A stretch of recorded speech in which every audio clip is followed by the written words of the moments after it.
Bienvenidos a la segunda clase del curso sobre los estándares de Westminster. Hoy día vamos a estar estudiando la doctrina acerca de la palabra de Dios. Y para ello quiero comenzar leyendo la escritura en 2 de Timoteo, capítulo 3, versículos 16 y 17, que dice: Toda la escritura es inspirada por Dios y útil para enseñar, para redarguir, para corregir, para instruir en justicia, a fin de que el hombre de Dios sea perfecto, enteramente preparado para toda buena obra. El apóstol Pablo aquí entonces está hablándonos acerca de la escritura. Ciertamente él está hablando acerca de la que fue escrito antes de él, o sea, el Antiguo Testamento, pero nosotros encontramos evidencia clara en el Nuevo Testamento de que los autores del Nuevo Testamento se consideraban a sí mismos también como autores inspirados. Pedro, por ejemplo, cita a Pablo diciendo que sus cartas son como el resto de la escritura, refiriéndose al Antiguo Testamento, y lo coloca en un pie de igualdad. Pablo cita a Lucas, por ejemplo, también hablando del Evangelio como un igual al Antiguo Testamento. Entonces, podemos leer aquí que es toda la escritura del Antiguo y del Nuevo Testamento, que es inspirada por Dios y útil. Que sea inspirada por Dios quiere decir que las palabras que nosotros encontramos en la escritura son las palabras mismas que Dios quiso que estuvieran aquí para nosotros. Entonces estas palabras que son inspiradas por Dios son útiles, voy a saltar al versículo 17, para que el hombre de Dios, para que nosotros seamos perfectos y enteramente preparados para toda buena obra. Vimos, o vamos a ver, cuando hablemos acerca de la doctrina de la creación, cómo la palabra de Dios hizo que donde no había nada, ahora haya todo lo que es creado. La palabra de Dios tiene poder para crear, pero también tiene poder para transformar. Y es por eso que en la Biblia, porque es la palabra de Dios inspirada por Dios, tiene poder para actuar en nosotros. Debemos nosotros conocer lo que la Biblia enseña acerca de sí misma, porque entendemos que la Biblia es el medio que Dios usa para santificarnos y para que nosotros seamos eh, perfectos y enteramente preparados para toda buena obra. Ver cómo la Biblia actúa en nosotros, qué es lo que Dios eh, quiso que quedara escrito en la Biblia. Todo esto lo vamos a estar estudiando o en esta clase, basados en el capítulo número 1 de la Confesión de Fe de Westminster. Recordarles que la tarea para esta clase era leer el capítulo 1 de la Confesión de Fe, también las preguntas 1 al 6 del Catecismo Mayor y las preguntas 1 al 3 del Catecismo Menor. La Confesión de Fe de Westminster comienza con este capítulo sobre las Sagradas Escrituras. Benjamin Barfield, un destacado teólogo de inicio del siglo pasado, dijo acerca de este capítulo: ciertamente no existe en toda la masa de literatura confesional ninguna afirmación doctrinal más noblemente escrita o hábilmente trabajada que el capítulo de la Sagrada Escritura, que los teólogos de Westminster ubicaron encabezando su confesión y colocaron como el fundamento de su sistema de doctrina. Y ya nos llama la atención que este capítulo, que es tan rico doctrinalmente, sea colocado antes que aquellos que hablan acerca de otras doctrinas que algunas personas podrían considerar anteriores, como por ejemplo la doctrina acerca de Dios. ¿Por qué hablar antes de la Escritura que de Dios? Deberíamos preguntarnos eso. Y la respuesta es que la Escritura es el fundamento de toda doctrina que nosotros podamos conocer. Podemos saber quién es Dios porque Dios mismo se reveló a nosotros por medio de la Escritura. Podemos conocer a Dios y lo que Él nos enseña solamente por medio de la Escritura. Y por eso debemos entender primero, ¿qué es esta Escritura? Derek Thomas nos alerta diciendo, toda visión defectuosa de las Escrituras lleva a una teología defectuosa. Es por eso que nosotros, o por eso que la asamblea que escribió la Confesión de Fe de Westminster decidió colocar la doctrina de la Escritura incluso anterior a la doctrina de Dios.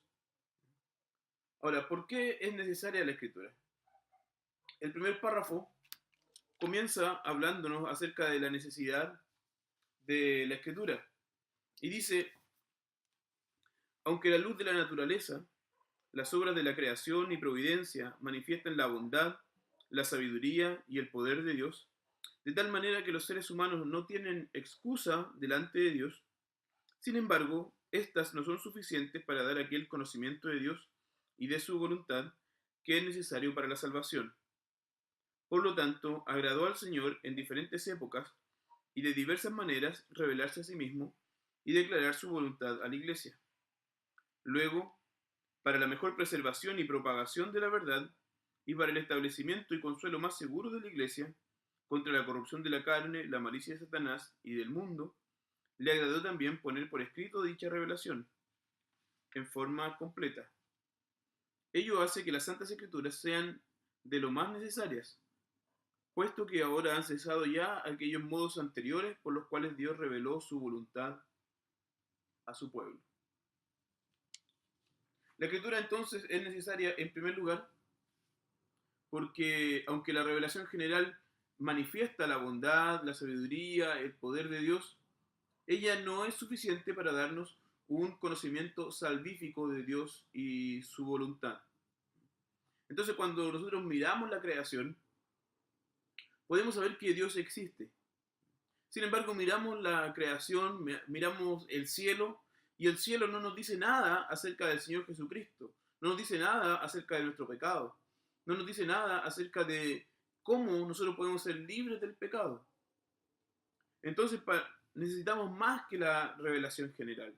Necesitamos más que mirar la creación. Necesitamos que Dios nos deje un mensaje escrito, con palabras, que nosotros podamos entender y entonces creer. Necesitamos palabras que nos digan qué es lo que nosotros debemos hacer. Cuando la confesión nos habla acerca de la luz de la naturaleza, nos habla acerca de aquel conocimiento que es innato en todos los hombres acerca de Dios. Porque la Escritura dice que todos los hombres saben y conocen acerca de la existencia de Dios.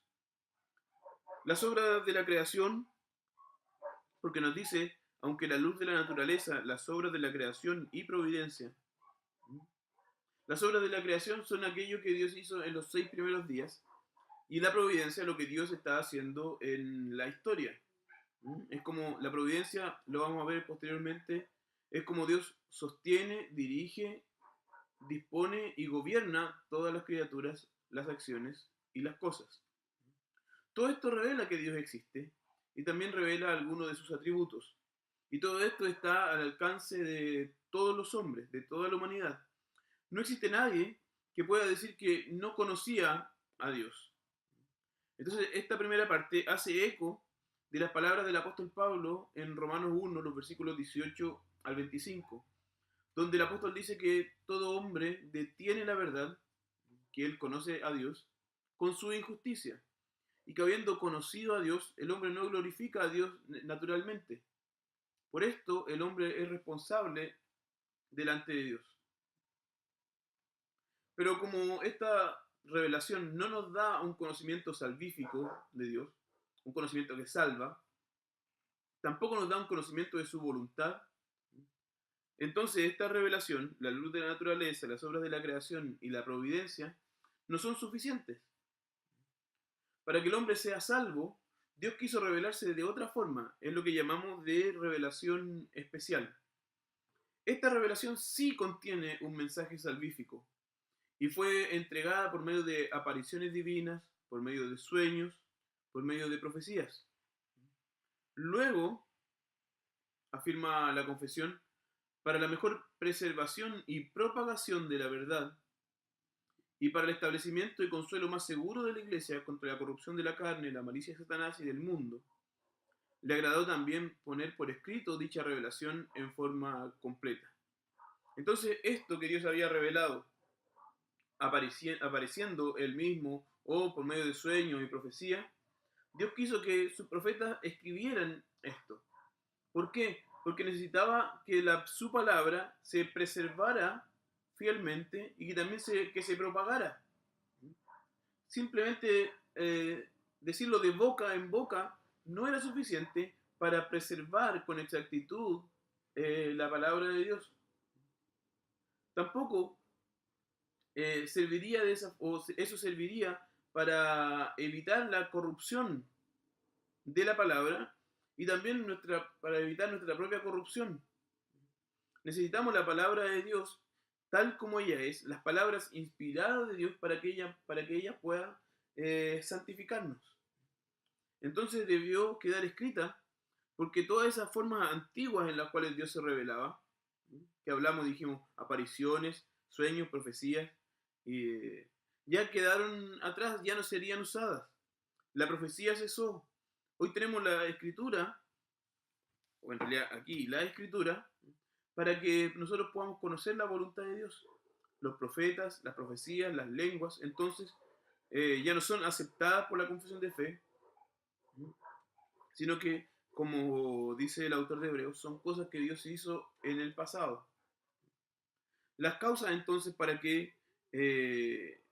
la necesidad de la escritura son la insuficiencia de la revelación general no alcanza para darnos salvación, y también la cesación de las antiguas formas de revelación especial. Ambas nos muestran entonces la necesidad que nosotros tenemos de la escritura. Toda esta enseñanza es resumida en la respuesta a la pregunta 2 del Catecismo Mayor, que afirma: la misma luz de la naturaleza que hay en el hombre y las obras de Dios manifiestan con claridad que hay un Dios, pero solamente su palabra y espíritu revelan a Dios suficiente y eficazmente a los hombres para su salvación. El segundo párrafo define lo que entendemos por Sagradas Escrituras.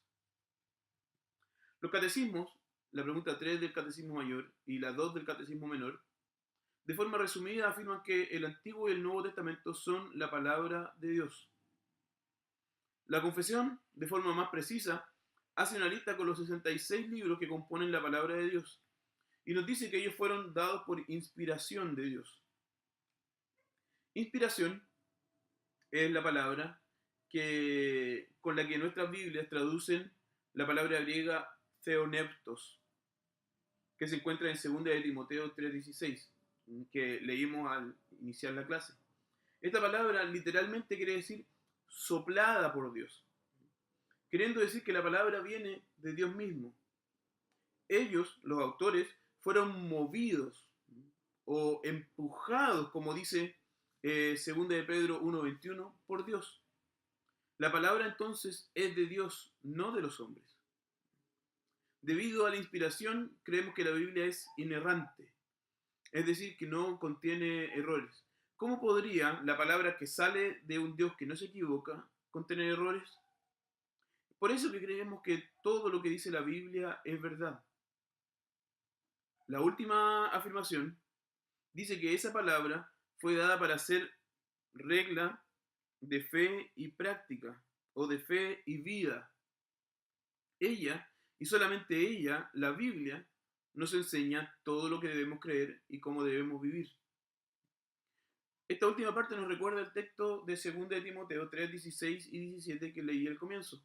Toda la escritura es inspirada por Dios y útil para enseñar, para redarguir, para corregir, para instruir en justicia, a fin de que el hombre de Dios sea perfecto y enteramente preparado para toda buena obra. La escritura, entonces, nos provee la regla para aquello que nosotros debemos creer y para el cómo nosotros debemos vivir. El párrafo 3 nos habla de aquello que no es parte de la escritura. Dice: los libros comúnmente llamados apócrifos, no siendo de inspiración divina, no son parte del canon de la Biblia, y por tanto no tienen autoridad en la iglesia de Dios, ni deben ser aprobados o usados de otra manera que como escritos humanos. Aquí ciertamente los autores de la confesión están pensando en la Iglesia Católica Romana. Entonces, contra la enseñanza de la Iglesia Romana, los teólogos de Westminster rechazaron que los libros apócrifos fueran parte del canon de la Escritura, formaran parte de la Escritura. Esto es porque ellos no fueron dados por inspiración. Y entonces, porque no son inspirados, no tienen su origen divino.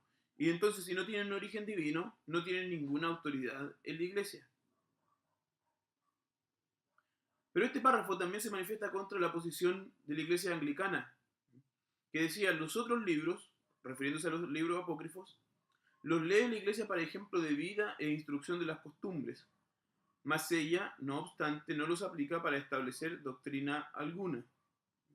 La confesión afirma que la escritura y solo la escritura es el ejemplo o regla para la vida, pues nuestra práctica debe fluir de nuestra fe. No existe disociación. No existe, de estos libros yo aprendo doctrina y de estos libros yo aprendo vida. No. De la escritura y solamente de la escritura de los 66 libros que componen la escritura, yo aprendo la doctrina y la vida. La confesión dice que los libros apócrifos pueden ser leídos, pero considerados como cualquier libro escrito por los hombres, así como nosotros podemos leer cualquier libro, podemos leer también los libros apócrifos, sabiendo y considerándolos libros escritos por hombres sin autoridad para enseñarnos lo que debemos creer o el cómo debemos vivir.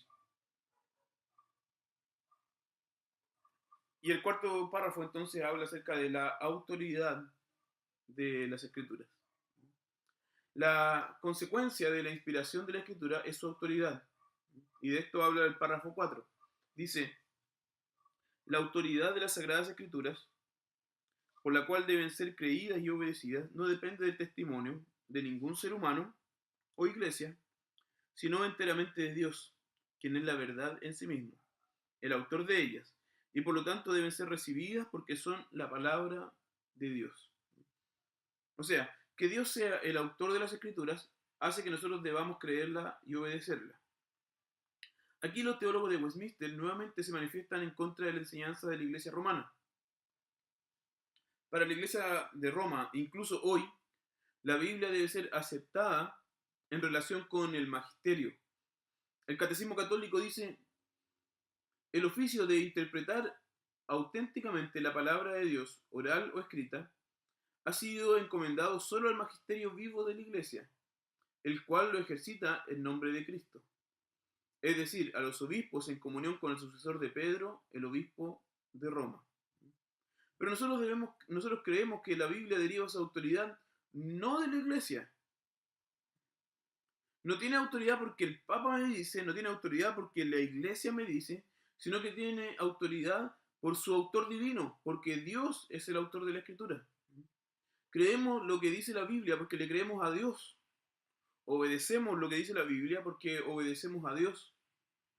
En realidad, creer y obedecer a Dios es lo mismo que creer y obedecer a la Escritura. Entonces, nosotros no vamos a la Escritura y reconocemos su autoridad porque alguien, un hombre, nos diga que debemos reconocerla como autoridad. Debemos reconocerla como autoridad porque ella está o ella fue soplada por Dios, inspirada por Dios, porque Dios es su autor. Y por eso entonces nosotros debemos creerla y obedecerla. El párrafo 5 responde a la pregunta, ¿cómo sabemos de forma personal que la Biblia es la palabra de Dios? Y nos responde diciendo que el testimonio de la Iglesia puede movernos e inducirnos a tener una estimación alta y reverencial por las Santas Escrituras. Asimismo, constituyen argumentos por los cuales ellas evidencian abundantemente por sí mismas ser la palabra de Dios, el carácter celestial de su contenido, la eficacia de su doctrina, la majestad de su estilo, la armonía de sus partes, el propósito de todo su conjunto, que es dar la gloria de Dios, la plena revelación que hacen del único camino de salvación del ser humano y muchas otras incomparables excelencias y su total perfección. Sin embargo, nuestra completa persuasión y seguridad de su infalible verdad y de su autoridad divina proviene del Espíritu Santo que obra en nuestro interior, dando testimonio en nuestros corazones mediante la palabra y con la palabra. Anteriormente había dicho que la autoridad por la que la Biblia debía ser creída y obedecida no dependía del testimonio de ningún hombre o iglesia. Pero el testimonio de la iglesia sí podría ayudarnos a estimar la escritura. De hecho, no solo el testimonio de la iglesia, sino que también la confesión nombra varias otras evidencias. Pero lo cierto es que, aunque todas estas evidencias son verdaderas, ninguna de ellas nos lleva verdaderamente a aceptar que la Biblia es la palabra de Dios. Lo único que es eficaz para esto, para aceptar que la Biblia es la palabra de Dios, es la acción del Espíritu Santo en el corazón del hombre. Esta doctrina o esta enseñanza es la doctrina clásica reformada. Calvino, por ejemplo, dijo: aunque hayamos defendido la palabra de Dios de las detracciones y murmuraciones de los impíos, eso no quiere decir que por ello logremos imprimir en el corazón de los hombres una certidumbre tal cual lo exige la piedad. Como los profanos piensan que la religión consiste solamente en una opinión, por no creer ninguna cosa temeraria y ligeramente quieren y exigen que se les pruebe con razones que Moisés y los profetas han hablado inspirados por el Espíritu Santo. A lo cual respondo que el testimonio que da el Espíritu Santo es mucho más excelente que cualquier otra razón. Porque aunque Dios solo es testigo suficiente de sí mismo en su palabra, con todo, a esta palabra nunca se le dará crédito en el corazón de los hombres mientras no sea sellada con el testimonio interior del Espíritu. Así que es menester que el mismo Espíritu que habló por boca de los profetas penetre dentro de nuestros corazones y los toque eficazmente para persuadirles de que los profetas han dicho fielmente lo que les era mandado por el Espíritu Santo. Esta conexión la expone muy bien el profeta Isaías, hablando así, en Isaías 9, 21. El Espíritu mío está en ti y las palabras que yo puse en tu boca y en la boca de tu posteridad nunca faltarán jamás. Hay personas buenas que, viendo a los incrédulos y a los enemigos de Dios murmurar contra la palabra de Dios, sin ser por ello castigados, se afligen por no tener a mano una prueba clara y evidente para cerrarles la boca. Pero se engañan, no considerando que el Espíritu Santo expresamente es llamado sello y arras para confirmar la fe de los piadosos, porque mientras Él no ilumine nuestros espíritus, no hacemos más que titubear y vacilar. Y también dice: si queremos pues velar por las conciencias, a fin de que no sean de continuo llevadas de acá para allá, cargadas de dudas, y que no vacilen ni se estanquen y detengan en cualquier escrúpulo, es necesario que esta persuasión proceda de más arriba que de razones, juicios o conjeturas humanas, a saber, del testimonio secreto del Espíritu Santo. Cuando el Espíritu Santo nos persuade, entonces, nos persuade para que creamos y nos presenta infaliblemente la verdad y que ella tiene autoría divina. Entonces lo que Calvino dice en estas citas es que nosotros no debemos estar preocupados por mostrar, por ejemplo, como se hace y he escuchado muchas veces, que la NASA demostró que la escritura tenía razón y que falta un día en el calendario, mostrando que hubo un día en el cual la Tierra se detuvo. No tenemos que estar preocupándonos porque ojalá los arqueólogos pudieran mostrar de forma muy clara que todo lo que la escritura dice históricamente es real. Hace algunos años, muchos años, se descubrió el pueblo de los hititas, del cual habla la escritura, y en el cual no habían registros históricos. Y entonces algunas personas dijeron, ahora sí, esto trae confirmación a la Escritura, pensando que las personas se iban a convertir por este tipo de argumentos.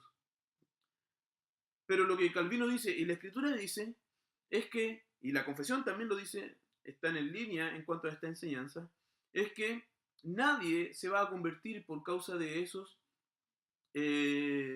argumentos. Nadie va a comenzar a creer que la Biblia es verdadera y que tiene autoridad por esos argumentos. El único que puede llevarnos a creer que la Biblia es verdad y a reconocer su autoridad divina es el Espíritu Santo obrando en nuestros corazones. Él nos persuade para que nosotros creamos que la Escritura es verdad y que fue inspirada por Dios. El párrafo termina diciendo que el Espíritu nos da ese testimonio mediante y con la Escritura. Porque el mismo Espíritu que inspiró la Escritura la usa para que nosotros podamos confiar en ella. El Espíritu Santo no convence sin usar la Escritura. Esto es claro en la enseñanza de Pablo en Romanos 10 del 14 al 17. ¿Cómo pues invocarán a aquel en el cual no han creído? ¿Y cómo creerán en aquel de quien no han oído? ¿Y cómo oirán sin haber quien les predique? ¿Y cómo predicarán si no fueren enviados? Como está escrito, cuán hermosos son los pies de los que anuncian la paz, de los que anuncian buenas nuevas. Mas no todos obedecieron al Evangelio, pues Isaías dice, Señor, ¿quién ha creído a nuestro anuncio? Así que la fe es por el oír, y el oír por la palabra de Dios. Entonces, es necesaria la Escritura para que el Espíritu Santo nos convenza de que ella es verdad, es inspirada por Dios y tiene entonces la autoridad de Dios mismo. El Catecismo Mayor resume la enseñanza de este párrafo en la respuesta a la pregunta número 4 y dice, las Escrituras manifiestan por sí mismas ser la palabra de Dios, por medio de su majestad y pureza, por la armonía de todas sus partes y por el propósito de todo su conjunto, el cual consiste en dar toda la gloria a Dios, por su luz y poder para convencer y convertir a los pecadores, para consolar y edificar a los creyentes para la salvación. Pero el Espíritu de Dios, dando testimonio con y por medio de las Escrituras, en el corazón del hombre es el único capaz de persuadirlo de que ellas son la verdadera palabra de Dios. Entonces, el Espíritu Santo, por medio de la Escritura, nos convence de la verdad de la Escritura, de la inspiración de la Escritura, de la autoridad de la Escritura. Yo estaba pensando en aquellos que son liberales, que no consideran que la Biblia sea inspirada y no la consideran como un libro autoritativo. Para mí es claro entonces que ellos no tienen el Espíritu Santo, porque el Espíritu convence de esta verdad, de la verdad de esta doctrina o enseñanza. Entonces, si nosotros queremos convencer a otra persona o queremos participar en el trabajo de convencer a otras personas de la verdad de la Escritura, lo que debemos hacer no es ir a buscar argumentos fuera, sino que ir con el Evangelio, con la misma palabra, para que el Espíritu Santo, obrando con la Escritura, pueda convencer a las personas del mensaje de la Escritura. Ahora el párrafo sexto. El párrafo sexto nos habla acerca de la doctrina de la suficiencia de la Escritura.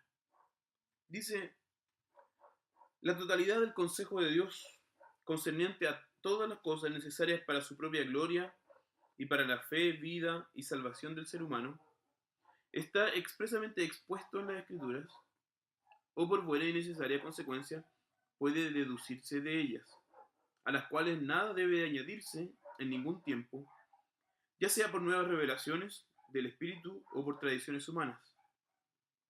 Sin embargo, reconocemos que la iluminación interna del Espíritu es necesaria para una comprensión salvífica de las cosas reveladas en ellas. Reconocemos también que hay algunas circunstancias concernientes a la adoración a Dios y al gobierno de la Iglesia, comunes a todas las acciones y sociedades humanas, que deben ordenarse conforme a la luz de la naturaleza y la prudencia cristiana, según las reglas generales de la palabra, las cuales siempre han de ser obedecidas. Este párrafo habla de la suficiencia de la Escritura. Nos dice que todo lo necesario para que nosotros sepamos cómo glorificar a Dios, todo lo necesario para nuestra fe, vida y salvación, ha sido revelado por Dios y está expresamente escrito en la Biblia, o que puede deducirse lógicamente de la Escritura. Esto presupone que la Biblia no tiene contradicciones y también que la deducción lógica es una buena herramienta para interpretar la Escritura. Jesús mismo dio ejemplo de esto en Mateo 22, los versículos 23 al 32. El evangelista relata un momento en el que los saduceos se acercan a Jesús para preguntarle qué pasaría en el cielo si alguien se hubiera casado más de una vez. Le presentan un ejemplo hipotético de una mujer que se hubiera casado 7 veces. ¿Cuál sería el marido de ella en el cielo? Los saduceos trataban de argumentar que esto hacía imposible la resurrección. Ellos no creían en esta doctrina de la resurrección. Y Jesús responde que en el cielo no habrá matrimonios. Seremos solteros. Pero Jesús quería enseñarles más. Jesús les cita Éxodo 3:6, donde Dios dice: yo soy el Dios de Abraham, el Dios de Isaac y el Dios de Jacob. Si no hay resurrección de los muertos, entonces Dios ya no puede ser el Dios de Abraham, Isaac y Jacob. Pero Dios dice que sí lo es. Por lo tanto, los muertos sí resucitan. Ahí Jesús entonces está usando un argumento lógico para mostrarles la verdad de la resurrección a los saduceos. La escritura y las deducciones válidas de ella son entonces la totalidad del consejo de Dios. A este consejo no hay que agregarle nada. Y especifica dos ejemplos de cómo añadir a la escritura. Habla acerca de las revelaciones del Espíritu. Está hablando aquí acerca de, por ejemplo, nuevas profecías. Y esto está en línea con la cláusula que dice que las antiguas formas de revelarse cesaron. Y también nos dice que no debemos añadir tradiciones humanas. Y ahí está pensando más que nada en la enseñanza de la Iglesia Católica Romana. El párrafo continúa y afirma que para poder entender la palabra de forma salvífica es necesaria la iluminación del Espíritu Santo. Es lo que Pablo da a entender cuando él dice a los Efesios que ora que el Dios de nuestro Señor Jesucristo, el Padre de gloria, os dé espíritu de sabiduría y de revelación en el conocimiento de Él, alumbrando los ojos de vuestro entendimiento. Efesios 1, 17 y 18. Para Pablo entonces los efesios iban a llegar a conocer y a creer el Evangelio cuando el Padre enviara su espíritu y alumbrara o iluminara a los efesios de forma que ellos creyeran. Y termina diciendo que hay algunas cosas relacionadas con el culto y el gobierno que deben ser ordenados a la luz de la naturaleza. Esto cuando la Biblia no dice nada sobre ello. Esto se conoce como circunstancias del culto o del gobierno. Por ejemplo, acerca del culto. La Biblia nos dice que nosotros debemos reunirnos como pueblo en una santa convocatoria. Nos dice que cuando nos reunimos debemos leer la palabra debe ser predicada, nos dice que debemos orar, nos dice que debemos cantar los salmos, nos dice que debemos ministrar los sacramentos. Pero ahora la pregunta es, ¿a qué hora nos reunimos? Por ejemplo, ¿dónde nos reunimos? ¿Está bien que usemos bancas o tenemos que usar sillas? ¿O no tenemos que usar nada para sentarnos y estar en pie o sentarnos en el suelo? Esas son circunstancias del culto que ayudan a que el culto se realice. Bueno, nosotros debemos reunirnos. Entonces debemos reunirnos en un lugar. Entonces, el lugar donde nos reunimos es una circunstancia del culto. ¿Vamos a usar micrófono o no vamos a usar micrófono? Porque la Biblia no habla nada acerca de micrófonos. Pero si nos vamos a reunir en un lugar muy amplio donde no se va a escuchar, entonces usamos micrófonos.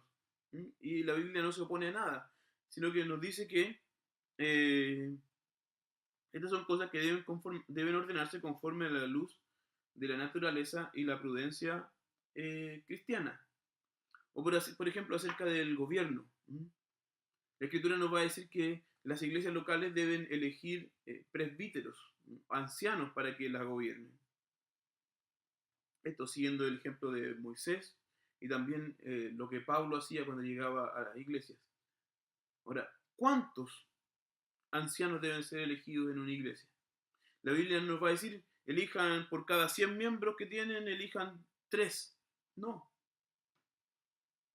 Entonces esto es una circunstancia del gobierno. Vamos a elegir la cantidad de ancianos que sea necesario para el buen desarrollo de la vida de la iglesia.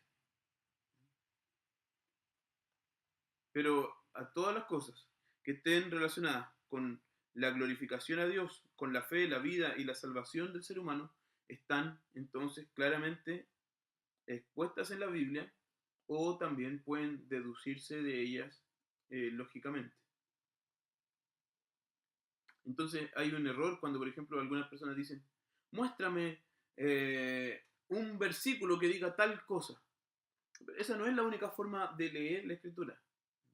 Nosotros podemos leer la Escritura como un todo y sacar conclusiones de lo que ese todo nos enseña. Ahora, el séptimo párrafo nos habla acerca de la claridad de la Escritura. Dice, todas las cosas en las Escrituras no son igualmente evidentes en sí mismas, ni igualmente claras para todos. Sin embargo, todas aquellas cosas que son necesarias, obedecer, creer y observar para la salvación, están claramente propuestas y expuestas en uno u otro lugar de las Escrituras, para que no solo los eruditos, sino también los que no son eruditos, lleguen a una comprensión suficiente de ella mediante el debido uso de los medios ordinarios. Lo primero que afirma entonces es que no todo es igual de claro. Y esto es afirmado por Pedro, por ejemplo, cuando dice que en las cartas de Pablo hay algunas cosas difíciles de entender. Lo dice en 2 Pedro 3, 16. Sin embargo, todo aquello que es básico, todo aquello que es necesario para obedecer, creer y observar para la salvación, está de forma clara en uno u otro lugar de las Escrituras. Nos dice, no es necesario ser un estudioso que se sepa toda la Escritura para poder entender el mensaje de la Escritura. Nos va a decir también que no es para todos igual. Hay cosas que unos entienden, que otros no entienden, que para uno pueden ser fáciles, para otro quizás le es un poco más difícil comprender cierta parte de la Escritura. Pero también nos va a ayudar a entender que ya que todo lo que es necesario está en una u otra parte escrito de forma clara en la Escritura, nosotros siempre tenemos la enseñanza y la misma Biblia que nos va a ayudar a entender aquellas partes que son un poco más difíciles. Y esto lo vamos a ver en el párrafo 9 que nos habla acerca de la interpretación de la Biblia. El párrafo 8 nos habla de cómo la Biblia llegó a nosotros. Hay errores en nuestras traducciones. Son preguntas que podríamos hacernos y que se responden en el párrafo 8, que dice, el Antiguo Testamento fue escrito en el idioma hebreo, que era la lengua del pueblo de Dios desde tiempos muy antiguos, y en el Nuevo Testamento fue escrito en el idioma griego, que era un idioma muy conocido por todas las naciones de aquel entonces. El Antiguo Testamento en hebreo y el Nuevo Testamento en griego, siendo directamente inspirados por Dios y conservados puros en todos los tiempos por su singular cuidado y providencia, son por lo tanto auténticos. Por esta razón, en toda controversia religiosa, la Iglesia debe apelar a ellos. el pueblo de Dios tiene derecho a las escrituras y también tiene interés en ellas. Es más, se le ha ordenado leerlas y escudriñarlas en el temor de Dios. Pero como los idiomas originales de las escrituras no son conocidos por todo el pueblo de Dios, estas deben traducirse al idioma vernáculo de toda nación, a donde lleguen. Esto tiene como finalidad que la palabra de Dios more abundantemente en todos, para que adoren a Dios de manera aceptable y para que tengan esperanza mediante la paciencia y el consuelo que dan las escrituras. Entonces él comienza el párrafo diciéndonos que la escritura fue inspirada originalmente en hebreo y griego, y que Dios ha mantenido su palabra por medio de cuidados providenciales.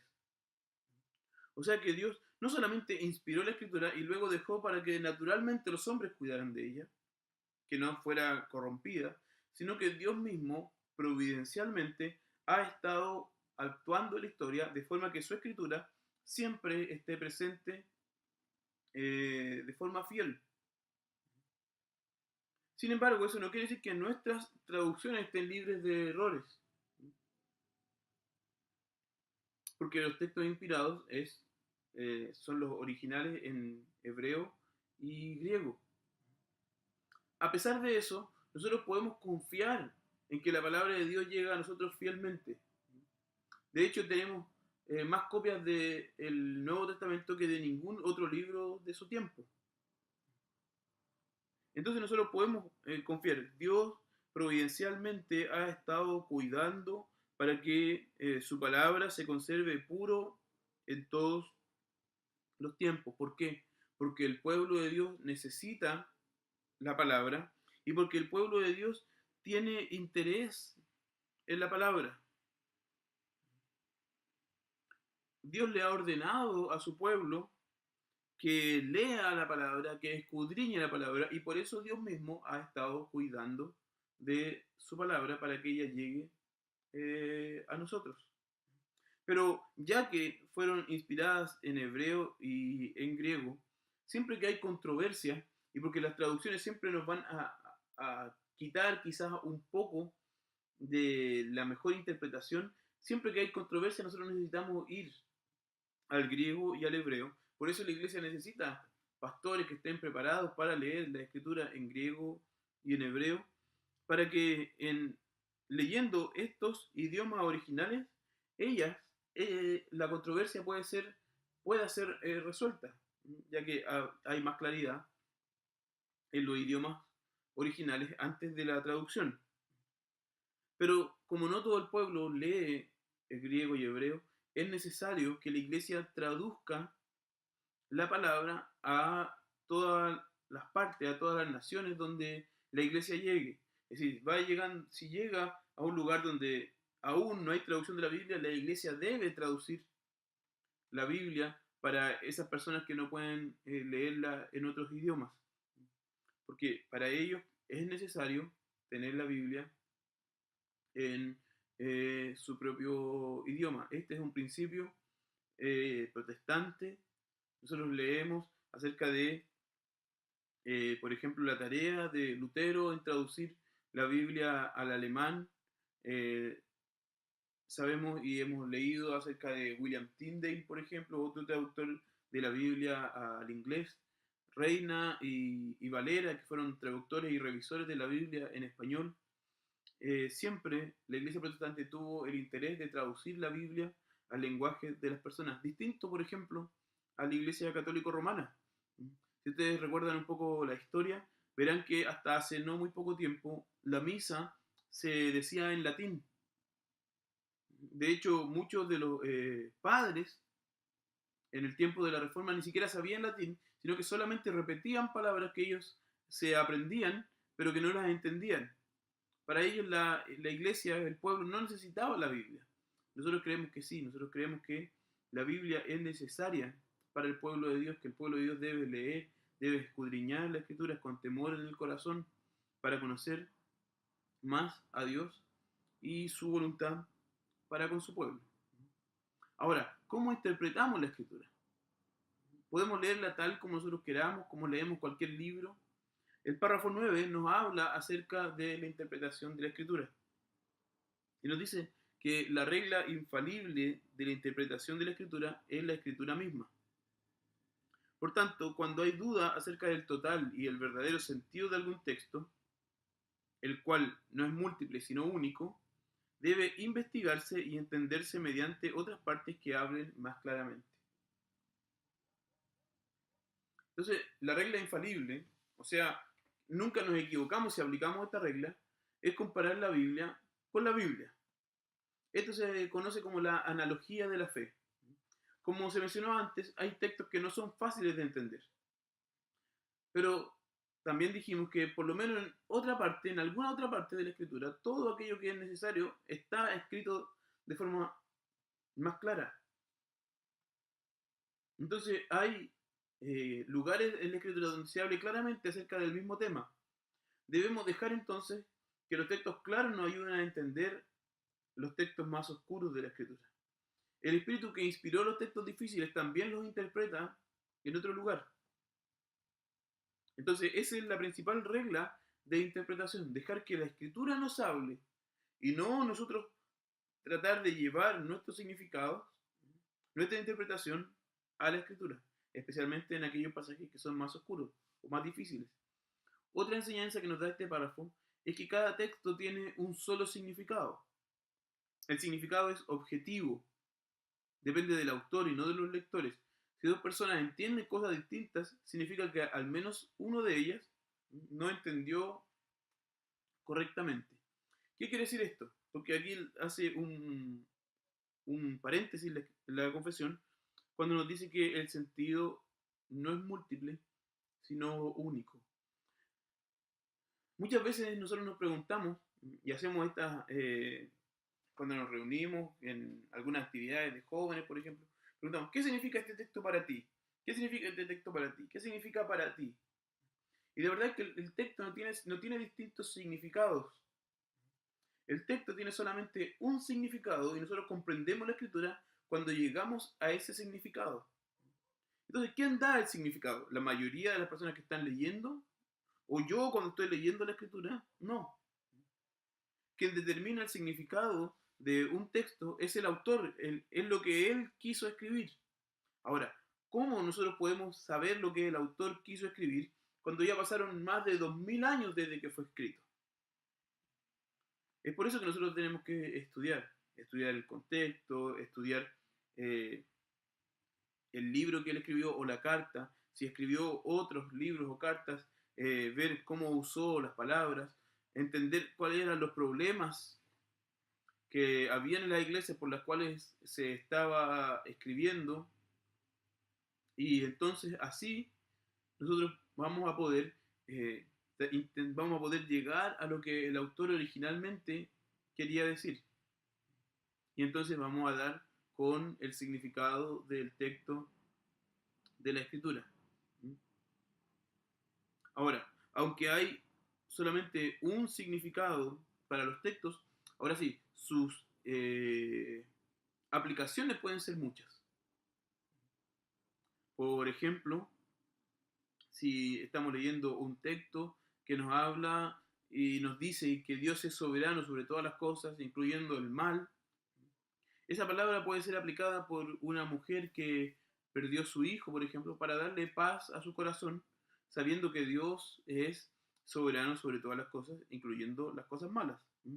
Pero eso también le puede traer consuelo a una persona que en un terremoto perdió su casa. Entonces son situaciones distintas, pero que una enseñanza se aplica en distintas situaciones y trae consuelo y paz al corazón de las personas. No son significados distintos, sino que son aplicaciones de un significado. Ahora, el párrafo 10 nos habla del Espíritu Santo como el juez supremo. Dice, el Espíritu Santo que habla en la Escritura y de cuya sentencia debemos aprender es el único juez supremo por quien deben decidirse todas las controversias religiosas y por quien deben examinarse todos los decretos de los concilios, las opiniones de los antiguos escritores, las doctrinas humanas y las opiniones individuales. O sea, este capítulo termina afirmando que todas las opiniones teológicas deben ser analizadas a la luz de la palabra. No debemos creer algo porque tal o cual persona lo dijo. Todos los intérpretes pueden equivocarse. La Biblia es entonces el estándar. Y dijimos, el Espíritu Santo es quien inspiró la Biblia. Y por eso el Espíritu Santo es quien es el juez por el cual nosotros determinamos el significado de la Escritura, por el cual nosotros determinamos la verdad de lo que alguien pudo decir, sea un concilio, sea eh, escritores antiguos, opiniones personales, todo debe ser contrastado con la escritura, porque solamente ella es el estándar. Yo no puedo creer algo porque Calvino lo dijo, aunque me guste mucho a mí lo que dijo Calvino, aunque comparta muchas de las cosas que dijo Calvino, yo no puedo creer en algo simplemente porque Calvino lo dijo, no. Y tengo que ir, y no tengo que ir a medir la escritura según el estándar de Calvino, sino que al contrario, yo tengo que ir a Calvino y contrastarlo con la escritura y decir, no, entonces él se equivoca porque la escritura no se equivoca. Y esto está también pensado en la Iglesia Católica Romana, donde ellos pensaban que solamente la Iglesia, el Papa, los obispos, los concilios podían determinar el significado y que entonces, hablando ellos, ese era el significado de la palabra y todas las personas tenían que creerlo de esa forma. No. Incluso lo que dice el Papa y lo que dicen los concilios, incluso lo que dice la Asamblea de Westminster, debe ser analizada a la luz de la escritura. Ahora, los catecismos, las preguntas 5 del catecismo mayor y la pregunta 3 del catecismo menor también nos resumen de forma bien breve lo que es el contenido de la escritura.